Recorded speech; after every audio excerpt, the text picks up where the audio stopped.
Commander, something you need? I like to know my crew. Mind if I ask you a few questions? I can see where this is going. You did a background check on me, didn't you? Well, I'll tell you the same thing I told the captain. You want me as your pilot.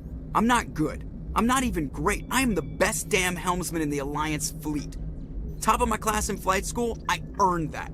All those commendations in my file, I earned every single one. Those weren't given to me as charity for my disease. I'm sorry, Joker. I didn't even know you were sick. You mean you didn't know? Oh, crap. Okay, I've got Vrolik syndrome, brittle bone disease. The bones in my legs never develop properly. They're basically hollow, too much force and they'll shatter. Even with crutches and my leg braces, it's hard to get around. One wrong step and crack! It's very dramatic. But I've learned to manage my condition, Commander. Put the Normandy in my hands and I'll make her dance for you. Just don't ask me to get up and dance unless, you like the sound of snapping shin bones. I need to know more about this Vrolik syndrome if I'm putting my ship in your hands. Yeah, of course you do. It's an extremely rare condition. Nobody knows exactly what causes it. Genetic, maybe. It's treatable, but there's no cure. They classify my case as moderate to severe. I was born with over a dozen fractures, hip, thighs, ankles. My bones were already breaking in the womb. 100 years ago, I wouldn't have survived past my first year. Lucky for me, modern medical science has turned me into a productive member of society. You're not gonna break a bone trying to fly the ship, are you? I don't fly with my feet, Commander, so I'm fine as long as I'm in this chair. I gotta be real careful when I get up to take a piss, though. I can do my job as well as anyone on the ship. Better, actually. So don't worry about it. I'm not trying to make you uncomfortable. Let's talk about something else. Whatever you want, Commander. Why does everyone call you Joker? It's a lot shorter than saying Alliance Flight Lieutenant Jeff Moreau. Plus, I love to make little children laugh. You're dodging the question. Look, I didn't pick the name. One of the instructors in flight school used to bug me about never smiling. She started calling me Joker, and it stuck. Why didn't you ever smile? Hey, I worked my ass off in flight school, Commander. The world's not gonna hand you anything if you go around grinning like an idiot. By the end of the year, I was the best pilot in the academy, even better than the instructors, and everybody knew it. They'd all got their asses kicked by the sickly kid with the creaky little legs. One guess who was smiling at graduation? How's the Normandy performing? Is she everything they said she'd be? She's the best ship in the fleet, if you've got a pilot who knows how to handle her. Balance isn't what you'd expect. Takes a while to get used to that oversized drive core we got stuffed in the back, and her power can sneak up on you if you're not careful. The Normandy's probably too much ship for your average Alliance pilot, Commander. Lucky for you, I'm anything but average. How'd you end up joining the Alliance? Look, if you're looking for an inspirational tale of the crippled kid overcoming impossible odds, you're gonna be disappointed. My mother was a civilian contractor working for the Alliance. I basically grew up on the Arcturus station back when they were building up the fleets. Spend all that time around Alliance ships, there's a good chance you'll end up going to the Academy. I have to go. Alright, see ya. If anyone has to take over for Captain Anderson, I'm glad it's you. I'm not sure about having non-humans on our ship, though. We're all on the same team here, Presley. With all due respect, ma'am, that's what they said about Nihilus. Look how that turned out. Speak freely, Presley. I want to know if you have a problem with non-humans. It's not that, Commander. Humanity has always handled its own problems. Saren attacked one of our colonies. We should be the ones to stop him. We don't need their help. Some people think asking for help is a sign of weakness. That's just being stupid and stubborn. No matter how strong you are, allies can make you stronger. I guess so. Maybe I'm just stuck in the old ways of thinking. But don't worry, Commander, this won't be a problem. How did you end up assigned to the Normandy? I signed up with the Alliance as a navigator right out of school, following in my grandfather's footsteps, I guess. My first posting was on the Agincourt. We were one of the first reinforcements to arrive at Elysium after the Blitz hit. Those raiders were no match for an Alliance frigate. Of course, the only reason the colony was still standing was because of you, Commander. I can't believe you held out as long as you did. How'd you end up on the Normandy? I got my officer's commission after Elysium. Must have made an impression on the right people. Captain asked for me when he was picking his crew. Carry on, Presley. Yes, ma'am. Hey, Commander, you know that Quarian, Tally? She's been spending all her time down here asking me about our engines. I'll tell her to leave you alone. What? No, she's amazing. I wish my guys were half as smart as she is. Give her a month on board and she'll know more about our engines than I do. She's got a real knack for technology, that one. I can see why you wanted her to come along. I figured she'd be a real asset to the team. You got an eye for tally, Commander, but I'm guessing that's not why you came down here. Fill me in on the IES stealth system. How does it work exactly? You can't hide a ship out in space. They emit too much heat and radiation. Too easy for sensors to pick them up, unless you find a way to capture those emissions. So our stealth systems trap the energy we give off in storage sinks built into the ship itself. No emissions to give away our location. Eventually the sinks have to be vented. More than a few hours silent running and they overheat. Cook us inside our own hull. There's no way for anyone to detect us? A visual scan can still pick us up. Anyone looking out a window can see us plain as day. But you have to be pretty close to get an actual visual out in space. Most vessels rely on scanners. As long as the stealth systems are engaged, they can't see us. Not unless we accelerate to FTL speeds. Why doesn't it work with faster-than-light travel? Cranking up the FTL blue shifts our emissions, pushes them into frequencies too high to capture in the sinks. As soon as we make the jump, it's like setting off a flare.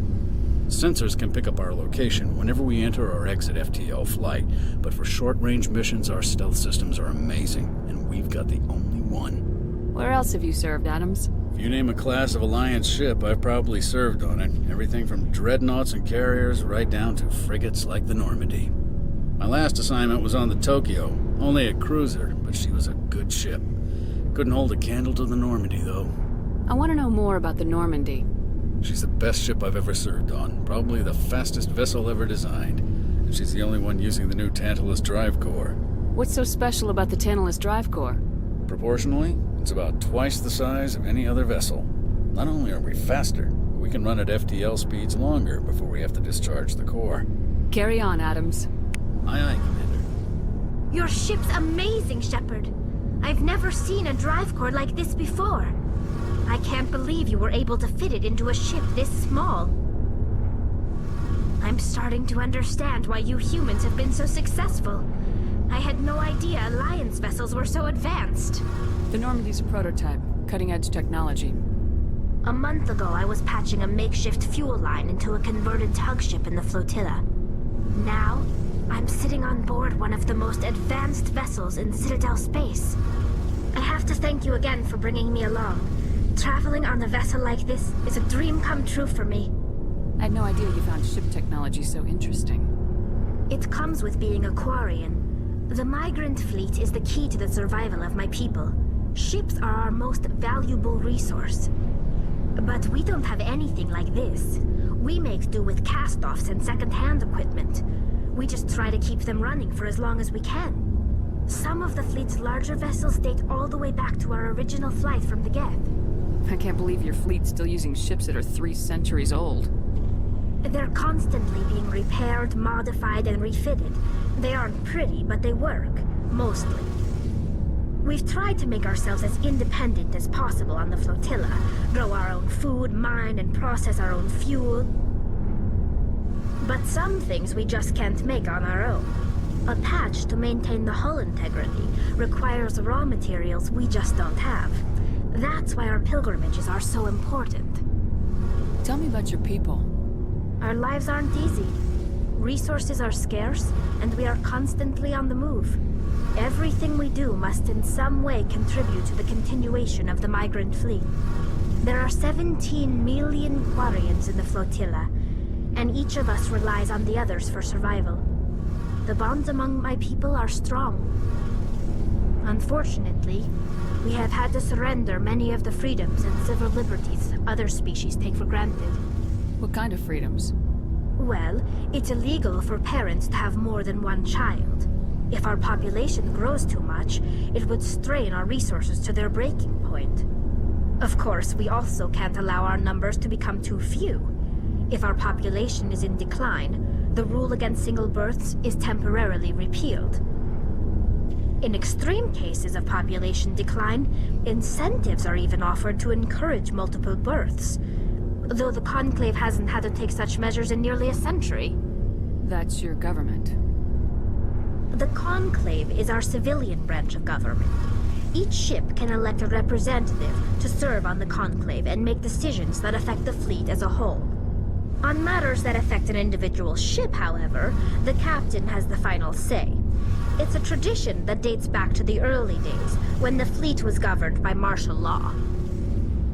Unfortunately, most captains nowadays are smart enough to have an elected council from their crew to give them advice and guidance. So the ultimate power rests with elected officials? In practice, the Conclave and the respective council for each ship tend to set the rules that govern our daily lives. But in theory, we are still under military jurisdiction. The 5 top-ranking military officials in the fleet serve on the Admiralty Board. These 5 have the power to overrule any decision by the Conclave in case of emergency. To do so requires unanimous agreement among the Admiralty, and they can only do this once. After that, the entire board must resign their posts. It's a safeguard that served us well. In nearly 3 centuries, the Admiralty Board has only overruled the Conclave 4 times. I want to know more about the Geth. I doubt I can tell you anything you don't already know. It's been almost 3 centuries since they drove my people into exile. All I know is the story of their origins. What they were when we created them, and how they turned on us. Interesting. The Geth were originally created to serve as an automated manual labor force. Initially, their intelligence was as limited as any VI. Over time, we made small modifications to their programming to allow them to perform more varied and complex tasks, bringing them closer and closer to true AI status. How come the Council didn't step in and stop you? This wasn't true AI research. We may have been skirting the bounds of the law, but we never did anything that was actually illegal. The changes were so insignificant, so gradual, that we were able to control them. Or so we thought. But one thing we underestimated was the power of the neural network. 1 million Geth thinking simultaneously created an inherently unstable matrix. So the Geth share brainpower? Many of the Geth's logic systems were designed to work in concert with other nearby Geth. Basically, the more of them you have in the group, the smarter they are. So there's some sort of group consciousness? No, nothing like that. They cannot share sensory data or information. Their programming cannot handle that much simultaneous input. Each Geth maintains an individual awareness and identity. The neural network only operates on a process-based level. It's basically the synthetic equivalent of a subconscious. But when they're in close proximity, they can coordinate low-level functional processes, freeing up more capacity for original or independent thought. That doesn't make any sense. I'm probably oversimplifying. The Geth are incredibly advanced and complex creations. All you need to know is that they get smarter when they gather in large numbers. As we built more and more Geth, their effective intelligence became more sophisticated, more abstract. One day, a Geth began to ask its Quarian overseer questions about the nature of its existence. Am I alive? Why am I here? What is my purpose? As you can imagine, this caused a near panic among my people. I don't see what's so bad about those questions.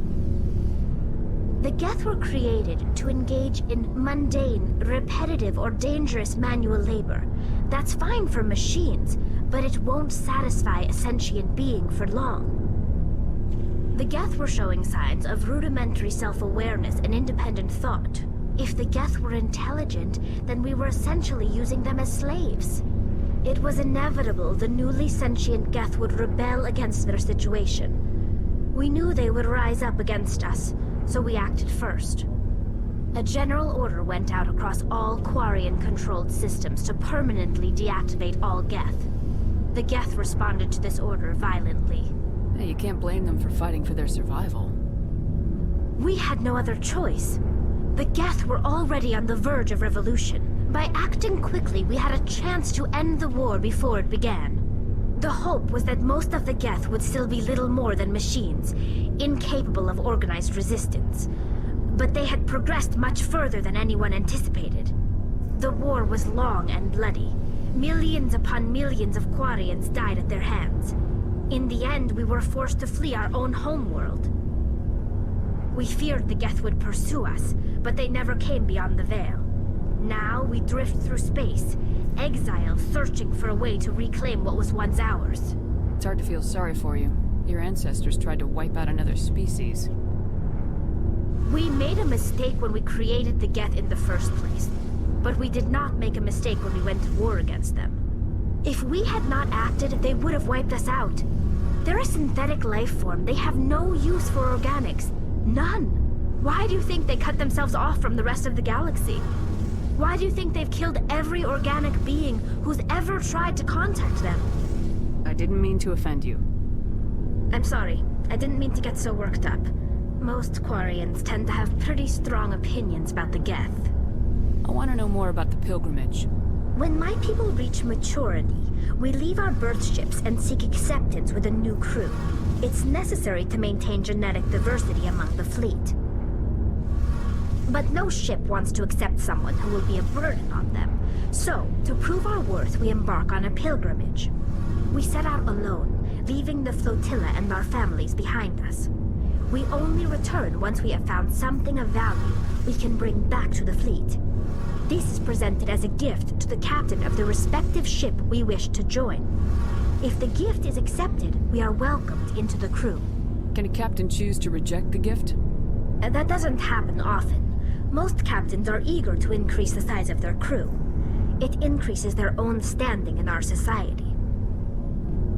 Even when the gift is not particularly valuable, the captain usually accepts it out of a sense of tradition. However, there is a stigma to presenting a substandard gift.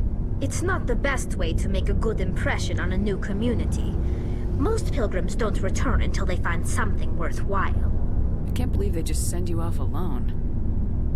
It's not like they just cast us out. Before we leave, we are given lessons in how to survive outside the flotilla, and given gifts to help us on our journey. We also receive implants to fight off sickness and disease. Generations of living in an isolated and highly controlled environment have left our immune systems weaker than most. By the time we leave the fleet, we are well equipped for the pilgrimage. This is a rite of passage for all Quarians. If it were dangerous, our numbers would suffer. Virtually every pilgrimage ends with a triumphant return and the ritual presentation of the gift to one of the fleet's captains. I should go. See you later. Nice ship you've got, Shepard. What can I do for you? What's your story, Rex? There's no story. Go ask the Quarian if you want stories.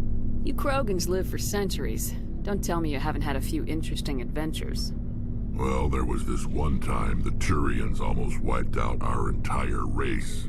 That was fun. I heard about that. You know, they almost did the same to us. It's not the same. It seems pretty much the same to me. So your people were infected with a genetic mutation? An infection that makes only a few in 1,000 children survive birth? And I suppose it's destroying your entire species? I suppose it isn't all the same. I don't expect you to understand, but don't compare humanity's fate with the Krogan. I was just making conversation. I wasn't trying to upset you. Your ignorance doesn't upset me, Shepard. As for the Krogan, I gave up on them long ago. The genophage infected us, but it's not what's killing us. Are your people really dying? We're sure not getting any stronger.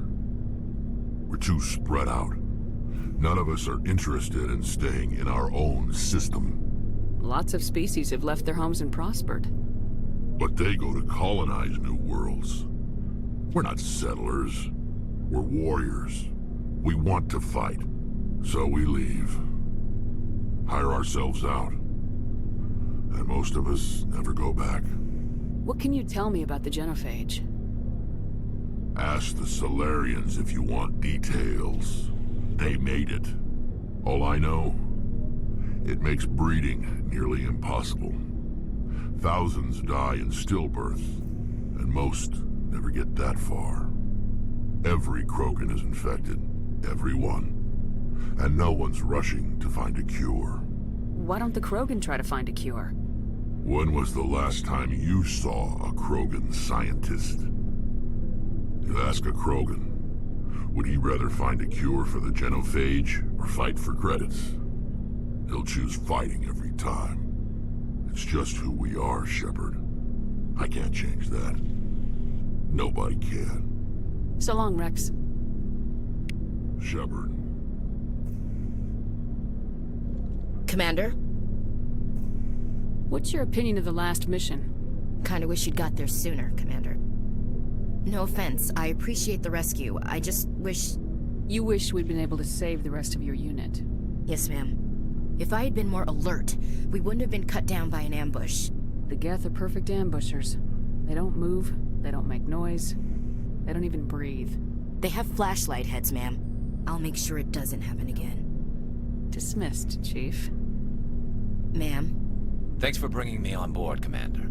I knew working with the Spectre would be better than life at CSEC. Have you worked with the Spectre before? Well, no, but I know what they're like. Spectres make their own rules. You're free to handle things your way. At CSEC, you're buried by rules. The damn bureaucrats are always on your back. For the most part, the rules are there for a reason. Maybe. But sometimes it feels like the rules are only there to stop me from doing my work. If I'm trying to take down a suspect, it shouldn't matter how I do it, as long as I do it. But CSEC wants it done their way. Protocol and procedure come first. That's why I left. So you just quit because you didn't like the way they do things? There's more to it than that. It didn't start out bad, but as I rose in ranks, I got saddled with more and more red tape. CSEC's handling of Saren was typical. I just couldn't take it anymore. I hate leaving. I hope you made the right choice. I'd hate for you to regret it later. Well, that's sort of why I teamed up with you. It's a chance for me to get off the Citadel, see how things are done outside CSEC. Either way, I plan to make the most of this. And without CSEC headquarters looking over my shoulder, well, maybe I can get the job done my way for a change. If getting the job done means endangering innocent people, then no. We get the job done right, not fast. Got it? I wasn't trying to... I understand, Commander. Hey, Commander. Looking for some extra supplies before you head out? What have you got? Whatever you want. Armor, weapons, mods. It's not standard Alliance issue, but that's not necessarily a bad thing. Well, as long as you don't mind paying for it. Why should I pay you for my weapons and armor? My stuff doesn't come from the Alliance. I have to purchase it myself, and it's not cheap. Hell, the licenses alone have set me back more than I'd like. But no licenses, no goods. Without the goods, I'm out of a job. What are licenses? Why do you need them? Manufacturers sell licenses. Each license allows me to buy and sell a certain brand of products. I already have several basic ones, but you'll need to buy more if you want me to bring in different brands. Many of the best licenses are hard to get, but they're well worth the cost if you can find them. What do the different manufacturers offer?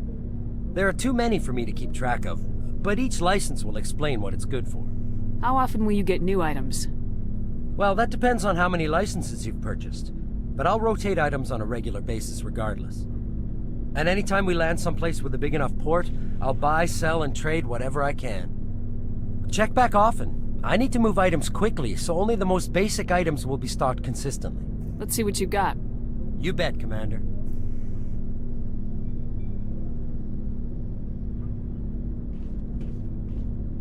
What's your opinion on the last mission? I don't see how we could have done things any better. At least not without getting to Eden Prime sooner.